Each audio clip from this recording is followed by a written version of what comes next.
अस्सलामु अलैकुम वरहमतुल्लाहि वबरकातुह। सोशल मीडिया पे एक पोस्ट यानी कि हिंदू लड़कों को मुस्लिम लड़कियों से शादी करने वाली जो पोस्ट है उसको बहुत ज़्यादा वायरल किया जा रहा है और ये बताया जा रहा है कि मुस्लिम लड़कियां बहुत तेज़ी के साथ हिंदू धर्म में जा रही हैं।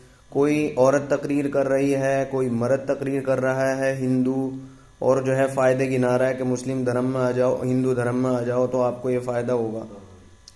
मैं उनको ये कहना चाहता हूँ, जो वो सबसे पहला फ़ायदा गिना रही है कि आपको तीन तीन शोकनों का जो है सामना नहीं करना पड़ेगा, कि आप हिंदुस्तान का सर्वे करें और देखें कि कितने मुसलमानों ने दूसरी या तीसरी या चौथी शादी की है। आपको 1 या 2 या 3% मिलेंगे और कोई नहीं मिलेगा, और जो है 4% हिंदू मिलेंगे। हिसाब बराबर। कोई भी मुस्लिम जो है हिंदुस्तान में खासकर दूसरी तीसरी शादी नहीं करता है। बहुत कमी के साथ 1%, आधा परसेंट, 2%, उससे कहीं ज्यादा आपको हिंदू मिलेंगे। तो वहां जाके क्या फायदा, वहां भी आपको इसका सामना करना पड़ सकता है। दूसरा वो ये फायदा गिना रही है कि आपको बहुत ज्यादा बच्चे पैदा नहीं करने पड़ेंगे। बच्चों के बारे में इस्लाम ये कहता है कि बच्चे आप उस वक्त पैदा करें जब आपका पहला बच्चा बहुत अच्छा परवरिश का हो जाए, औरत आपकी बहुत सेहतमंद लगने लगे, दूसरे बच्चे की परवरिश में कोई कमी ना आए। ये तकरीबन 3 या 4 साल का गैप बन जाता है ऐसा। तो 20-25 साल में आदमी कितने बच्चे पैदा कर पाएगा? ज्यादा से ज्यादा 5। और इतनी आदमी की क्षमता होती है तो यानी कि 60 साल की उम्र में भी पहुंच के वो बच्चे ही पैदा कर रहा है। और बच्चे पैदा करने से फायदा भी बहुत है भाई। 2 बच्चे हुए आपके, एक लड़का एक लड़की, नाफरमान निकल गया लड़का आपका, माँ बाप फिर रहे हैं अब जो है अनाथ आश्रम में। इसी तरीके से अगर जो है 2-2 बच्चे ही पैदा करेंगे, एक लड़का एक लड़की, तो खालाएं खत्म, आगे चल करके जो रिश्तेदारियां हैं वो खत्म हो जाएंगी। क्योंकि एक ही लड़की है, आपकी इसकी कोई बहन नहीं है, तो खालाओं का रिश्ता खत्म हिंदुस्तान से। अगर एक लड़का है, चाचा ताया खत्म। कुछ सालों के बाद, 10-20 सालों के बाद रिश्ते नाते आपको खाला ढूंढने को नहीं मिलेगी, मामू ढूंढने को नहीं मिलेगा, फूफा ढूंढने को नहीं मिलेगा, फूफी ढूंढने को नहीं मिलेगी। ये है ना, मुसलमान ये नहीं चाहता। मुसलमानों को अल्लाह ताला ने सारी रिश्तेदारियां निभाने का हुक्म दिया है।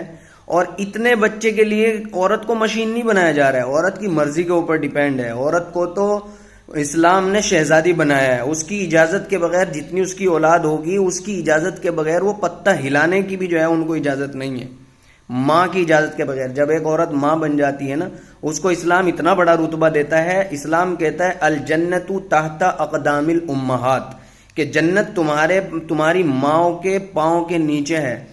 तो औरत को अगर बच्चे पैदा किए जा रहे हैं 4, 5 या 6, ये कोई बड़ी बात नहीं है। आप जो है मेडिकल साइंस उठा करके देखें, उसमें आपको पता लगेगा कि जो औरत बच्चे ज्यादा जनती है वो मजबूत ज्यादा होती है।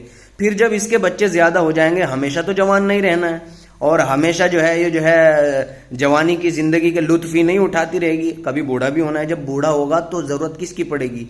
औलाद की जरूरत पड़ेगी। कभी औलाद 1 होती है, 2 होती है, नाफरमान हो जाती है। ज्यादा औलाद होती है, चांसेस होते हैं कि कोई तो एक फरमाबरदार निकलेगा। ये 2 में भी हो सकता है, लेकिन ज्यादा होने में ज्यादा चांस है। तो ये बुढ़ापे का सहारा बनते हैं, फायदा है इसमें। और आप मेडिकल साइंस में भी देखें, जिन मुल्कों ने बच्चों के ऊपर पाबंदियां लगाई है, वो खुद कहते हैं कि हमने गलत कदम उठाया है। क्योंकि जो औलाद होती है, जनरेशन होती है, वो एक तरीके का सोना होती है, खजाना होती है। उससे आप बहुत सारे फायदे हासिल कर सकते हैं जो कि कम औलाद से नहीं कर सकते। नंबर 3, और क्या क्या फायदे गिनवा रही है वो? एक फायदा गिनवा रही है कि जो है 3 तलाक का सामना नहीं करना पड़ेगा। इस्लाम ऐसा मजहब है कि जिसमें कोई जबरदस्ती नहीं है, समझ गए? आपके मजहब में तो जबरदस्ती है। मर्द अगर आपका जो है आपको मारता है, शराब पीता है, रोज लट बजाता है, फिर भी आपको उसी के यहाँ रहना है, 7 जन्मों का साथ है। अब हो गई डोली उठ गई तो बस अब अर्थी उठेगी। इस्लाम ऐसा नहीं है। आपका मर्द खराब है, कमाता नहीं है, आपको मारता है और बहुत सारी परेशानियां हैं, या मर्द और मियाँ बीवी का मिजाज ही नहीं मिलता, ऐसा भी हो जाता है। कहीं कहीं मर्द भी जालिम नहीं है, औरत जालिम है, कहीं कहीं औरत जालिम हो जाती है। तो उसको ये इख्तियार होता है कि भाई अलग हो जाएं। आप अपनी पसंद का मर्द दूसरा चुन लें जो आपके मिजाज के मुताबिक हो, आपकी थिंक को समझता हो। इसी तरीके से मर्द के लिए है, आप दूसरी औरत तलाश कर लें। तलाक का रास्ता है, हिंदू धर्म में ये तलाक का रास्ता नहीं है। बहन अगर फंस गई ना कहीं, तो बस 7 जन्म तक पीसती रहना, ये कोई नुकसान की चीज नहीं है, फायदे की चीज है। और रही ये बात कि जरा सी बात पे 3 तलाक दे देते हैं, ऐसा कहीं भी नहीं होता है। आप डाटा उठा करके देख लें, सरकारी डाटा, ऐसा नहीं होता है। 1-8% कोई बेगैरत बेवकूफ इंसान अगर ऐसा कर देता है तो उससे पूरे मुस्लिम समाज को बदनाम नहीं किया जा सकता। तलाक एक अच्छी चीज है जिससे मर्द को एक अच्छी लड़की तलाश करने का दोबारा मौका मिलता है, और इसी तरीके से एक बहन को अगर उसका खाविंद अच्छा नहीं है या उसके मिजाज के मुताबिक, उसकी सोच के मुताबिक उनके अंदर अंडरस्टैंडिंग नहीं होती है, तो उसको दूसरा शोहर तलाश करने का चांस मिलता है। तो बताएं इसमें क्या खराब बात है? आपके यहां तो सातों जन्म में पिसना पड़ेगा।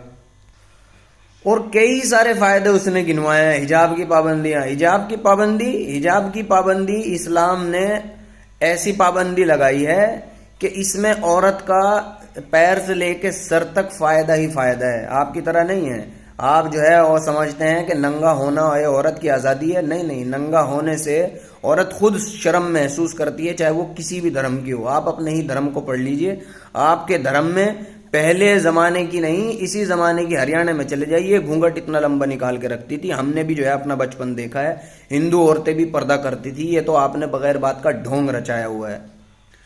और जो मेरी मुस्लिम बहनें अपने कमजोर ईमान की वजह से इन हिंदू लड़कों की चिकनी चपड़ी बातों में आकर अपने ईमान और जिंदगी की, कायनात की सबसे कीमती चीज ईमान को छोड़ देती हैं, बहुत सारों का हशर देखिए 1 साल या 2 साल के बाद, पेट भरने के बाद आपका इधर मायका भी कुछ नहीं रहता और फिर वो हिंदू लड़का आपको कत्ल कर देता है। बहुत सारी ऐसी मिसालें हैं, बहुत सारी मिसालें हैं ऐसी। मैं सब हिंदू लड़कों की बात नहीं कर रहा हूं, मैं उनकी बात कर रहा हूं जिन्होंने ये मिशन चलाया है कि मुसलमान लड़कियों को अपने धर्म में लाओ। भाई उनका तो मिशन ही है, ये वो दिल से मोहब्बत नहीं कर रहे हैं, वो एक मिशन के तहत काम कर रहे हैं। और जिस दिन उनका वो मिशन पूरा हो जाएगा उस दिन आप उसके लिए एक क्या बन जाएंगे? उसके लिए आप एक कचरे का ढेर बन जाओगी।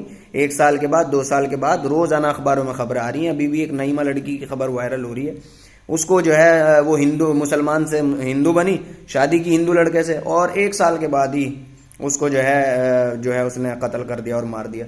तो ये पागलों वाली बातें हैं। जो अपने मजहब में है पक्के रहें, अल्हम्दुलिल्लाह हम मुसलमान हैं, मरते दम तक मुसलमान रहेंगे।